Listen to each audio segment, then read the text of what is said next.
Moi, mon objectif en synchro, c'est vraiment de représenter pour ouvrir la porte pour les plus jeunes issus de la diversité. Il y a près de 2 ans, je rencontrais Alexandra Mansart pour parler d'enjeux de diversité en natation artistique. Le reportage a eu beaucoup d'impact dans sa vie et aujourd'hui, elle réalise un de ses rêves. Elle nage au championnat du monde au Japon.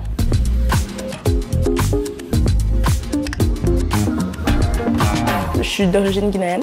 Puis la vidéo, il y a eu vraiment beaucoup de partages, j'ai eu beaucoup d'échos. Ma grand-mère, elle y va souvent en Guinée, elle a des projets. Elle a réussi comme à avoir un rendez-vous avec le ministre des Sports, ils ont regardé le vidéo. Puis là, ils étaient comme « Ah, c'est un sport qui est méconnu ici dans notre pays ». Le ministre des Sports était comme « Ici, on la faisait participer au nom de la Guinée au championnat du monde du Japon cet été ».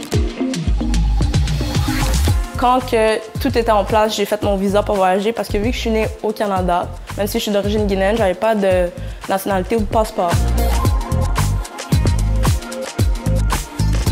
La communauté de natation artistique, ils savaient qu'il y avait un problème. Ils ont créé une charte qui a changé le mode de jugement. Fait que maintenant, on a comme une charte de mouvement, puis on pige là-dedans pour créer une routine, puis c'est la personne qui crée le mieux sa routine et qui l'exécute le mieux qui va gagner. T'sais, les juges ont encore des préférés, il y a des pays qui sont encore meilleurs. Plus que tes jambes sont élancées, plus que t'es grande, plus que t'es mince, c'est plus avantageux pour toi.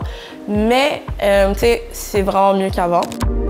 Dans la dernière année, à chaque compétition qu'on a organisée, dans chaque équipe, il y avait une petite fille issue comme de la diversité. Honnêtement, c'était la première fois que j'étais sur un bord de piscine et que je me sentais pas comme seule. Je sens que comme, il y a une différence, ça fait une différence.